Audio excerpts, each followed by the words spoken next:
Хочу поделиться решением проблемы со стучащими гидрокомпенсаторами на Ланосе 1.5. В общем, тарабанил периодически, прям как молотком по наковальне. Что только не пробовал, менял гидрокомпенсаторы, рокера, ничего не помогало. В итоге наткнулся на статью в интернете. Есть масляный канал здесь над датчиком температуры. Вот датчик, и выше здесь заглушка стоит. Ее выбиваете, на ребрышко бьете, она поворачивается, и плоскогубцами достаете. И сразу напротив нее увидите еще одна заглушка будет.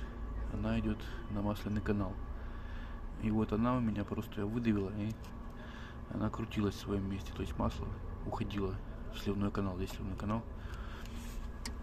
Забил ее на место, поставил новую заглушку, есть в интернете. И все, мотор стал работать ровно, никаких стуков.